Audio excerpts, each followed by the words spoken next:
Hello, fourth grade, and welcome back to Social Studies. We're still working in Unit 3.2 about the Great Depression and World War II. We're going to start today by watching a video. I'm going to go ahead and play it for you here, but it's also linked in your Google Classroom assignments.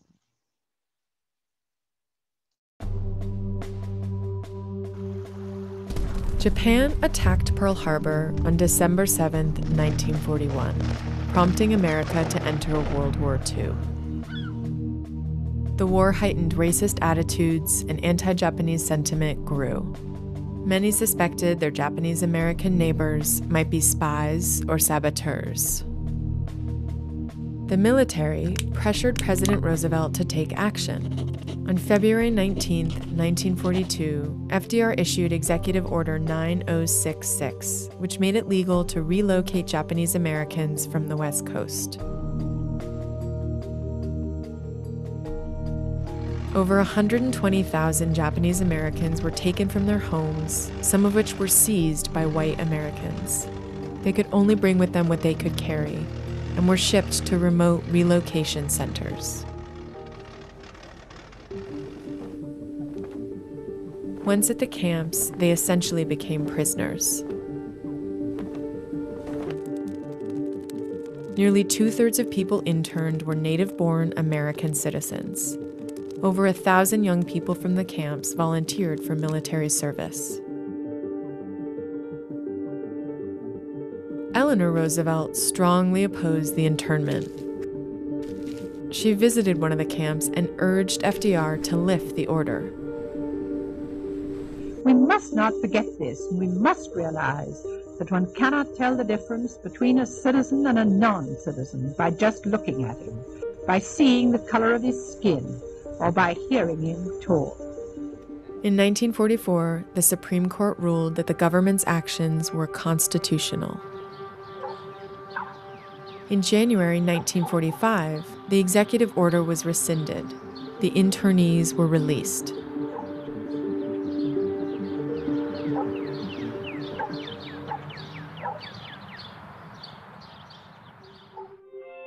In 1948, Eleanor Roosevelt helped draft the United Nations Universal Declaration of Human Rights, which prohibits the incarceration of innocent civilians. We must want our fellow human beings to have rights and freedoms which give them dignity and which will give them a sense that they are human beings that can walk the earth with their heads high and look all men in the face.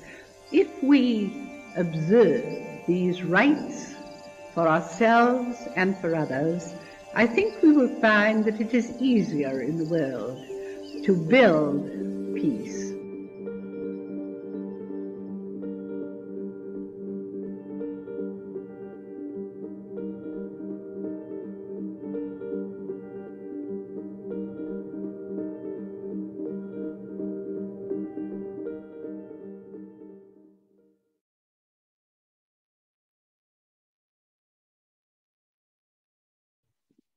Okay, so that takes us to the end of the video. Let's go ahead and take a look at our assignments for this week.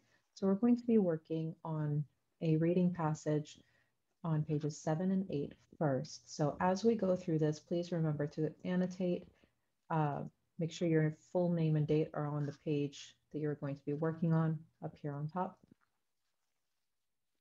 California during World War II. World War II started in the late 1930s. Great Britain, France, and Russia were fighting against Germany, Japan, and Italy.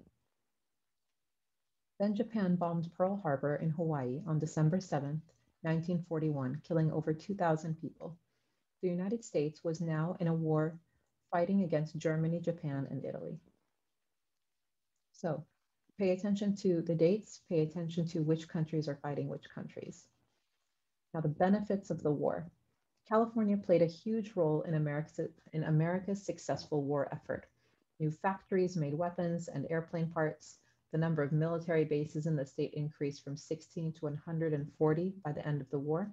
And California was perfect for training soldiers to fight in deserts, beaches, and mountains. Because as you guys remember, California has 4 different regions, completely different landscapes that made it a good setting for being able to train these soldiers. Jobs in this industry brought migrants from all over the country. Before the war, factories only hired white men. Now there were so many new jobs that they started to hire women, Mexicans, and African Americans. With more people moving into California, more homes, businesses, and highways were built. So take a minute to go back and recap, highlight, underline, whatever you need to do, the different benefits of the war, because you are going to be using this in your work. So we know that new factories were built. We know that that the jobs increased, the number of jobs increased, so that now it wasn't only white men that were being hired, they were also hiring women, Mexicans, and African Americans. We also know that more homes, businesses, and highways were being built in California. A lot of migrants were moving to California, so that was going to increase the economy there as well. Now, problems caused by the war. So we talked about the good stuff. Now these are the problems that were caused by the war. Now, the Zoot Suit riots were riots in Los Angeles caused by racism in June 1943. Important stuff to highlight and remember. Sailors who were stationed there said that they were assaulted by Mexican American youth. The sailors gathered a mob of people and headed east to Los Angeles, which was in the center of the Mexican American community, and attacked everyone they found. Many Mexican Americans and only a few sailors were arrested. After this, First Lady Eleanor Roosevelt wrote about the problem faced by Mexican Americans because of racism. In 1942, fearing that they would help their country in the war, President Roosevelt ordered all Japanese Americans to live in internment camps. About 120,000 Japanese Americans lived in cold, crowded buildings surrounded by barbed wire and guards. They had no freedom and lost everything they owned. The growing population also caused stress on the environment. More factories and highways brought pollution and loss of farmland. So let's take a look for a second at all of the problems that came with the war. Now there was this upsurge of racism. So racism that was already present now became amplified. There was more of it. There was more of a focus on it. Sailors went and into Mexican American communities and basically attacked everyone they could find. It didn't matter who it was. Now, the other bad thing that happened, one of the biggest things that happened, was the Japanese internment camps. So what happened here was that because the United States was fighting against Japan in this war, President Roosevelt basically moved all of the Japanese Americans into internment camps, which is basically like jails. It's this section of land where they got pushed in to move. It had wire all around it, barbed wire and fences. They couldn't get out. It was overcrowded. It was cold. They had no more freedom, no more rights when they were in there. They were being treated like prisoners because the United States was afraid that the Japanese Americans were going to attack other Americans in support of their own country. And aside from this, because of this big upsurge of migration into California, which led to more homes and more factories and all of these things, it also brought with it a lot more pollution. It caused damage to the environment. Farmland was lost because they started building factories and things on this land. So while there were some good things that came from it, there were a lot of bad things that also came from the war. Now, on your next page, always start with your full name and date on top.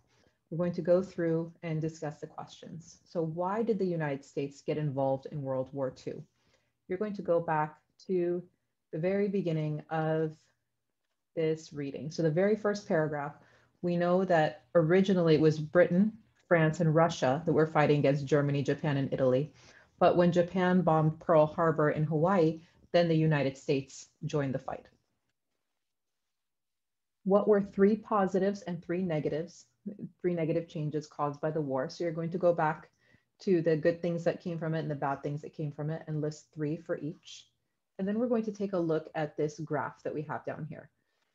Now, the title of our graph tells us what we're going to be talking about. And the title at the top says, Population of California versus Oklahoma in the years 1920 to 1950. Now, along the left side, we see population in the millions. So 2 million, 4 million, 6 million, and so on. Along the bottom, we see the different years, 1920, 1930, 1940, 1950. And then the colored lines and the solid line in blue tells us that that is for California's population. And the red dashed line tells us it's Oklahoma's population. So take a minute to look at the graph. We can see that our blue line is steadily increasing. It was maybe about 3 million before, I'm estimating looking at the graph, and by the year in 1920, and then by the year 1950, so this is just over a 30-year period, it went from about 3 million to about 10 million. We can see the population in Oklahoma started at about 2 million. It went up a little bit, and then it went right back down to 2 million. So we saw California's population boom or grow rapidly, and Oklahoma's population essentially stayed the same. Now, our last question here, and make sure to use complete sentences and details from your graph and the information and the numbers from your graph. It says the Dust Bowl took place between 1930 and 1936. World War II took place between 1939 and 1945. What happened to Oklahoma's population compared to California's population, and why did this happen? So take a look at those particular years. So basically between 1930 and 1940, what happened to Oklahoma's population? What happened to California's population? Write it over here and explain why. Don't just tell me one grew and one didn't, or they both grew or they both stayed the same. I want text evidence. So go back to your reading. Tell me what happened during those years. What caused changes in population? Remember, always provide complete answers and use your text evidence to support your answer. That's it for this assignment. If you have any questions, let me know. Otherwise, have a great day. Bye-bye.